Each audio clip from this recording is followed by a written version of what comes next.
بسم الله والصلاة والسلام على رسول الله سيدنا محمد وعلى آله وصحبه أجمعين.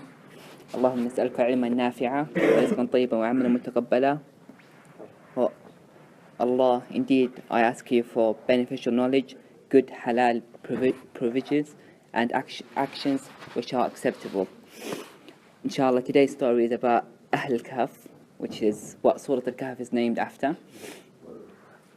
So, inshallah, after that we'll go to Ashab al-Jannah, which is the guy that had the gardens with his friend. And after that we'll go to Qissat Musa alayhi salam. And then finally Qissat Dhul Qarnayn. They're all in Surah Yusuf alayhi salam. So starting with Qissat Ahl Al-Kahf. Allah Azza wa Jal says, أم حسبت أن أصحاب الكهف والرقيم كانوا من آياتنا عجبا. Allah Azza wa Jal asked Muhammad sallallahu alaihi wasallam, the way the story was revealed first was some narrations that the people in Quraysh wanted to know if Prophet Muhammad is a prophet and he's not, like what he's saying is the truth. So they thought, we don't have a book, but we know that the Jewish do. So they went to the Jewish and asked them, tell us something that when we ask Prophet Muhammad, we'll see whether he's a true messenger or not. So they told the Ahl Makkah to ask him about the people that were in the cave. And some narrations that they told him to ask Prophet Muhammad about these 4 stories. Ask him about the people that were in the cave, the young people that were in the cave, and asked him about Musa and his companion. And when they came to Prophet Muhammad and asked Prophet Muhammad, Allah Azza wa Jal revealed this surah. So Allah Azza wa Jal starts the story with أم حسبت أن أصحاب الكهف والرقيم كانوا من آياتنا عجبا. Allah Azza wa Jal asked Prophet Muhammad, do you think these are one of our only miracles?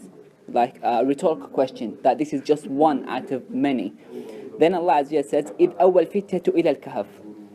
So one of the first things we learned about this story is that they're fitya. Allah Azza wa Jal called them fitya, and fitya means young.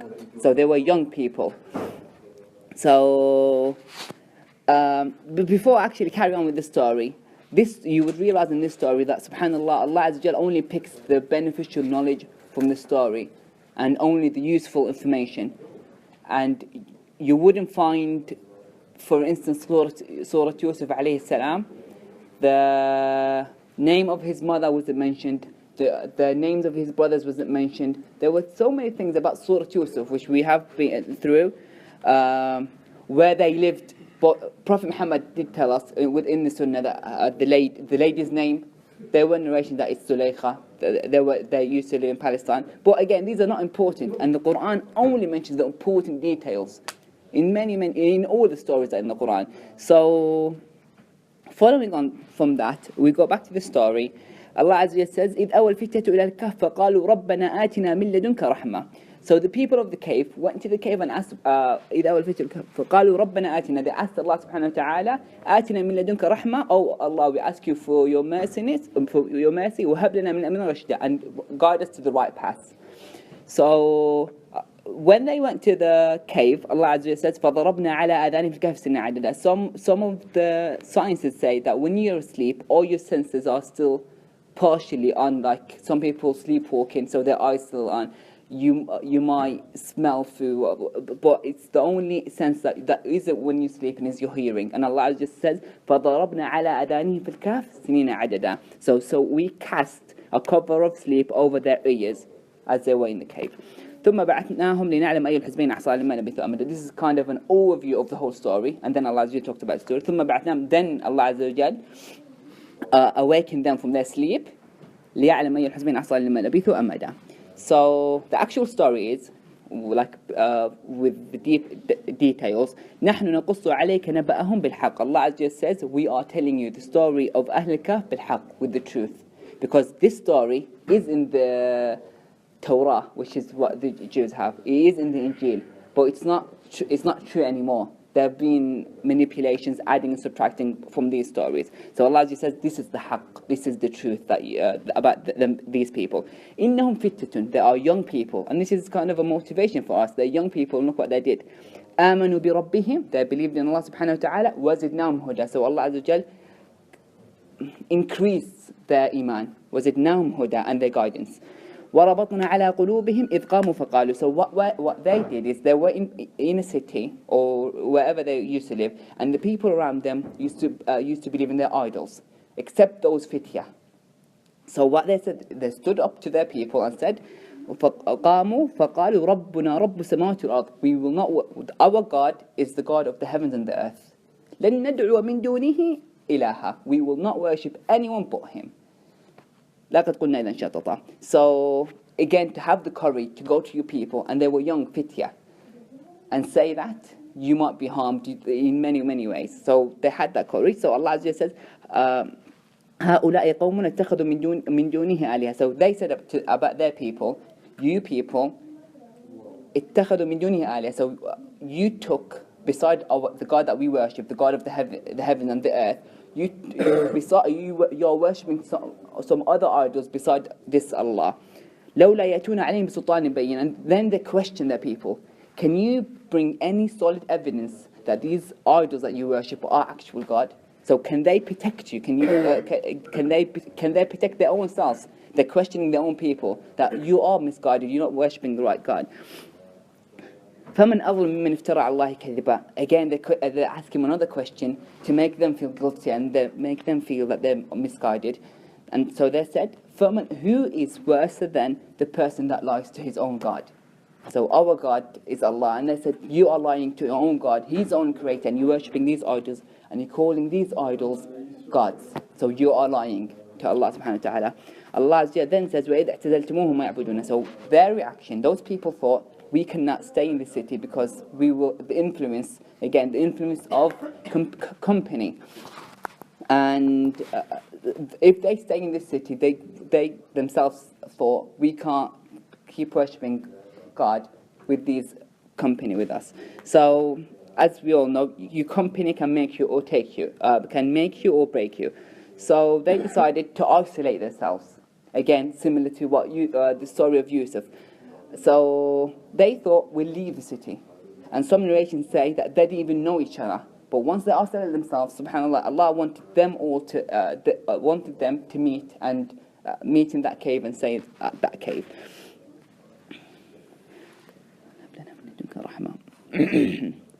So وَإِذْ اعْتَزَلْتُمُوهُمْ وَمَا يَعْبُدُونَ إِلَّا اللَّهِ فَأْوُوا إِلَى الْكَهْفِ. Allah Azza wa Jal inspired them, فَأْوُوا إِلَى الْكَهْفِ, to go to the cave.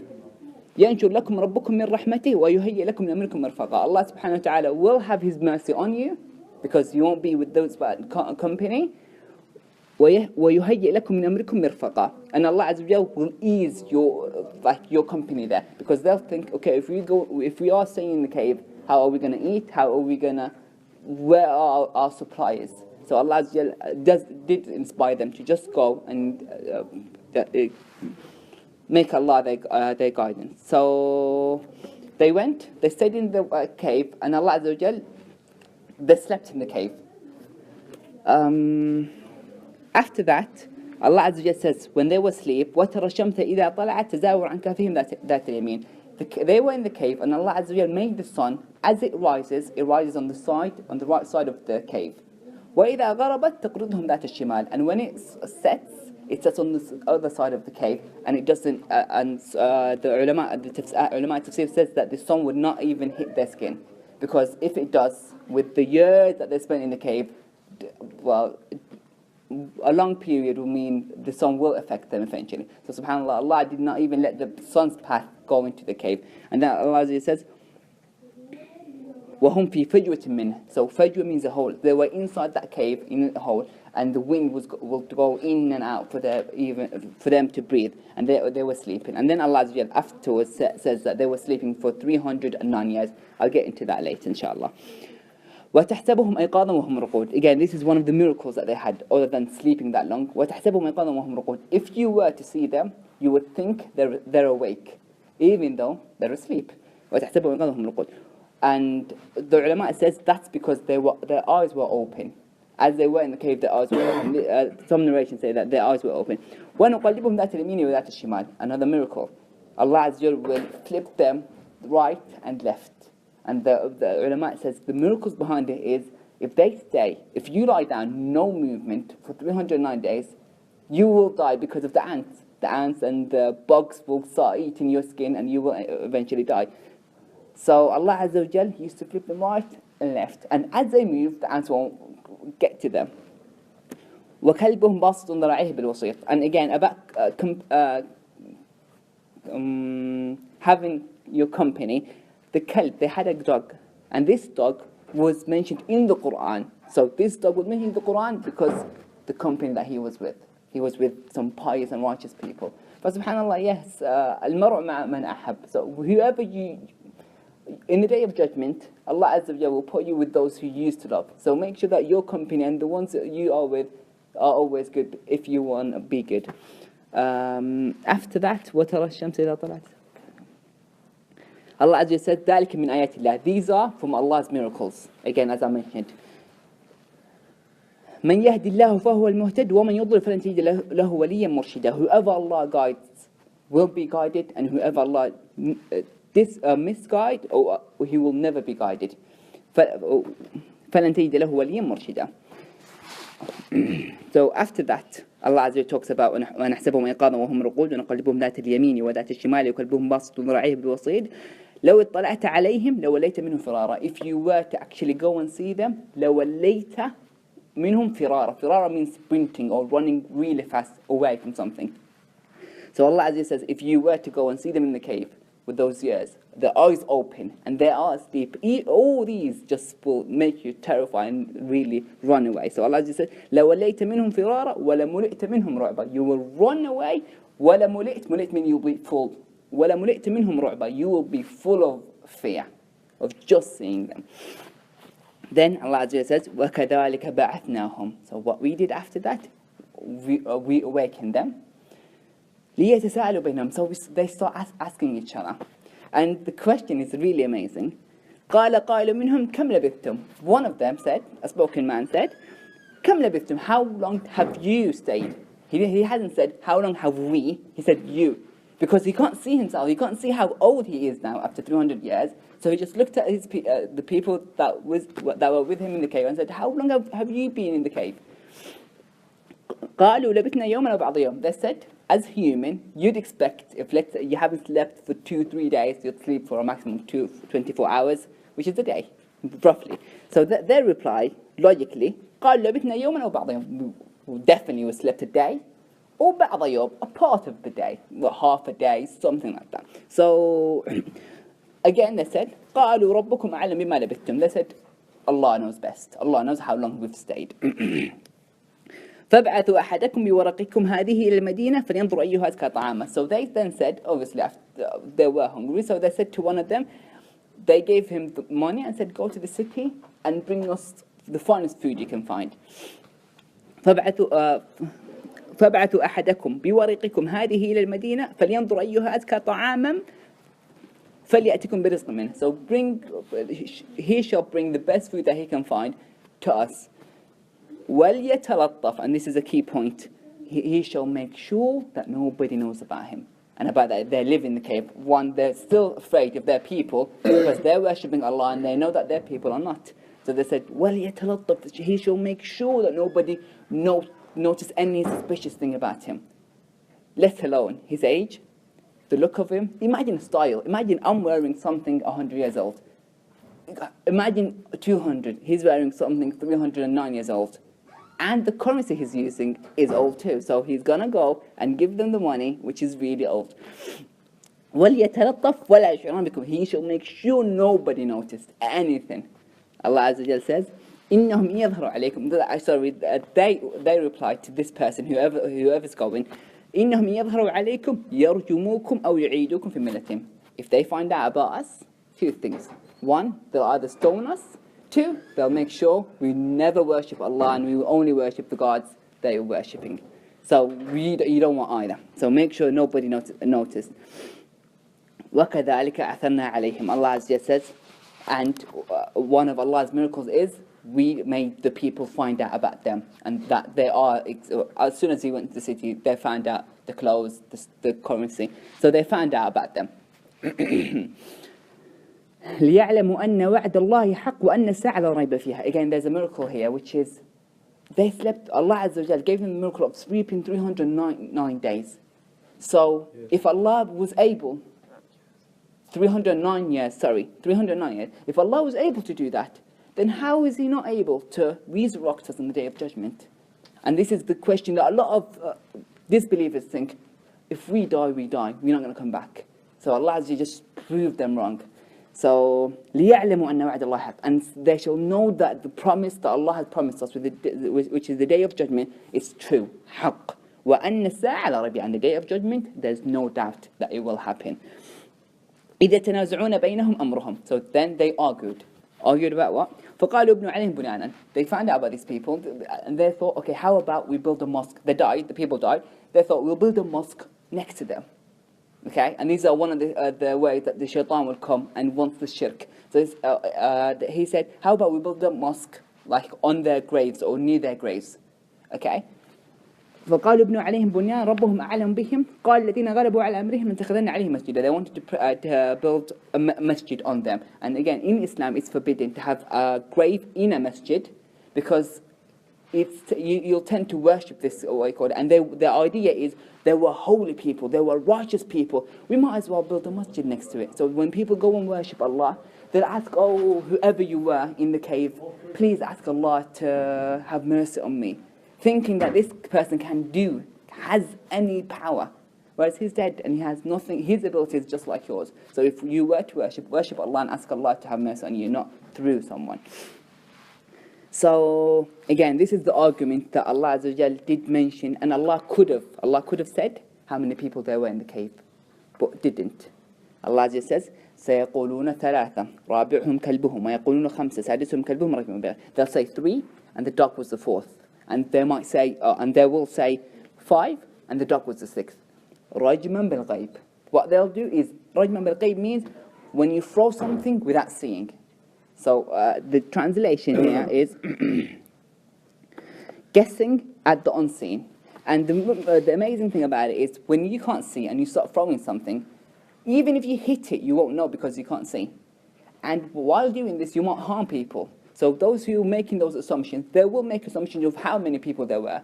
But what's the point? This is not the point of the story. There's so many lessons to learn from this story. But people will yet pick on, but how many were they? What was the colour of the dog? What kind of dog was he? They will target and question those things that are irrelevant. They're not the idea or the benefit of the story. There's a lot of lessons to learn from this story. But yes, people pick on those minor things. وَيَقُولُونَ سَبْعَةٌ وَثَمِنٌ. And they might say 7, and the dog is the 8th. قُلْ رَبِّي أَعْلَمْ بِعِدَّتِهِمْ. Okay, Allah says, why don't you say, رَبِّي أَعْلَمْ بِعِدَّتِهِمْ. Allah knows how many there were. And just leave it there.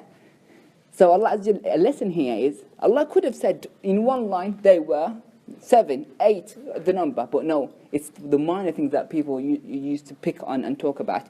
And some narrations say that the Jewish had a long argument because this story was in their book about what colour was the dog.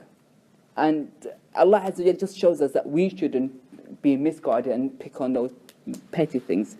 قُلْ رَبِّي أَعْلَمْ بِعِدَّتِهِمْ مَا يَعْلَمْهُ إِلَّا قَلِيلٌ. Allah says there's only minor that knows it, or few people that know it, which is the people that saw the cave and saw the people that there. It just shows you that there's only a small number of people that know it, and that's irrelevant. فَلَا تُمَارِ فِيهِمْ إِلَّا مِرَاءً ظَاهِرًا. Don't make any assumptions unless you are that leads you to a conclusion, unless you know what you're talking about. For instance, this story, whatever you read in the Quran, you can say, yes, it was mentioned in the Quran, and you can make a statement. Well, you shouldn't be guessing, oh, there were 7, oh, I think there were 5. فَلَا تُمَارِ فِيهِمْ إِلَّا مِرَاءً. Unless you know that, yes, this is information, this is a right information. وَلَا تَسْتَفْتِ بِهِمْ مِنْهُمْ أَحَدًا. And then Allah just says, do not istafti, do not go to people. وَلَا تَسْتَفْتِ مِنْهُمْ. When you ask a fatwa, when you ask someone to inform you or to tell you about something, minhum ahad, as in don't ask anyone from them about this story. Allah meant from them is meaning the Jewish or the Christians, because they have this story, but they might have a number, they might have 11 in their book because it's been added and subtracted. It's not something a right source that we should take from. So Allah says, وَلَا تَسْتَفْتِ, do not do that. This is the information that you should know, and this Allah has given us. So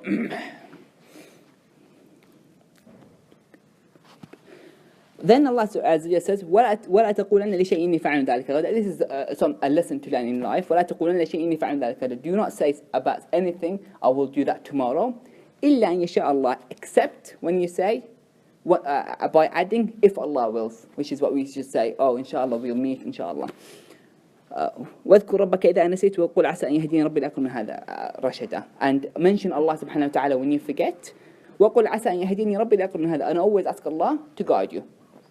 Then Allah Azza goes back to the story, and this is the final bit of the story. وَلَبِثُوا فِي كَهْفِهِمْ 300 سِنِينَ وَازْدَادُوا تِسْعًا. There's a nice thing that I'd like to add in this story, in this bit. Allah just says they stayed in their cave 300 and they were added 9 years. So 309 years. Some ulama say in the lunar and solar calendars, the dates vary. So in this lunar, it's 355, I think, roughly. And in this solar, it's 365 and 20, I think a quarter of a day.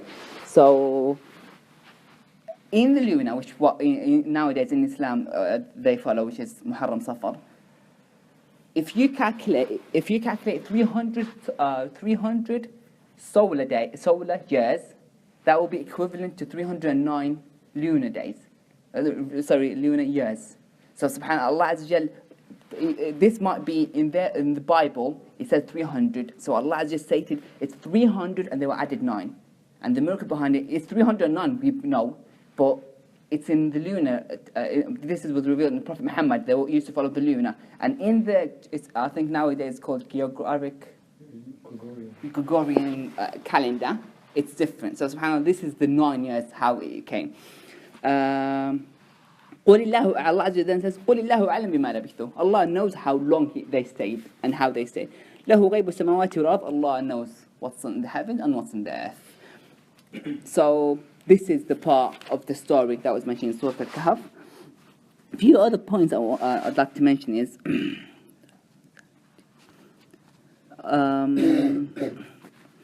this story, for instance, Allah Azza wa Jalla did not mention how many they were because it was irrelevant. Allah mentioned how long they stayed because it was sort of relevant, because you want to imagine how long they stayed, so you know when they went back to the city how people reacted.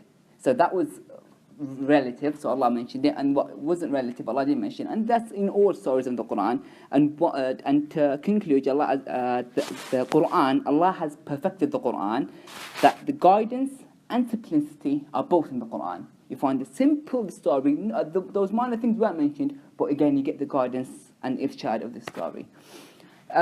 This is all it about Surah, the beginning of Surah Al-Kahf, which is the story of Surah Al-Kahf. Inshallah, tomorrow we'll go to قصة الرجل ذو الجنتين. One of the things that I'd like to mention now, and so when we get to those stories we'll learn, is in Ahl al-Kahf, Allah tested them with their faith and iman. In the next story, Ahl al-Jannah, Allah Azza wa Jal will test the guy with his money. The third story, which is Musa alayhi salam, Allah tests Musa with his knowledge. And fourthly and finally, Dhul Qarnayn, Allah Azza wa Jal tests his power, because he had his power. So these are all different tests. Surah Al-Kahf, Prophet Muhammad told us that there's some narrations that if you read memorize the first 10 verses of Surah Al-Kahf, Allah will protect you from Masih al-Dajjal, and when it comes you should recite it. And some narrations is the last 10 verses. Again, the importance of this surah. Another thing is يوم الجمعة قال صلى الله عليه وسلم من قرأ سورة الكهف أضاء الله له ما بين الجمعتين. Allah will lighting between two Jum'ah, if you read Surah Al-Kahf in every Jum'ah. That doesn't mean don't read it except in Jum'ah. Yes, read it on a Monday, Tuesday, Thursday, any other day. Okay, and that doesn't mean on Jum'ah only focus on Surah Al-Kahf. Yes, read Surah Al-Kahf, but you've got more time, read something else. It just shows how this story we should really learn. And imagine if every week you read the story and you understand it. It's no point of reading in Arabic, close the Quran, what have you learned? Nothing. So yes, give it a read in Arabic and then at least read a page or two in English so you understand it and you benefit. Again, these are 4 lessons, and I think we will be tested, we are tested daily in our iman, in our money, in our power, if you do have power, and etc. أقول قولي هذا وأستغفر الله لي ولكم ولسائر المسلمين فاستغفروه إنه الغفور الرحيم. ربي اغفر لي ولوالدي والمؤمنين والمؤمنات والمسلمين والمسلمات الأحياء منهم والأموات. وصل اللهم على محمد وعلى آله وصحبه أجمعين والحمد لله رب العالمين. جزاكم الله خير.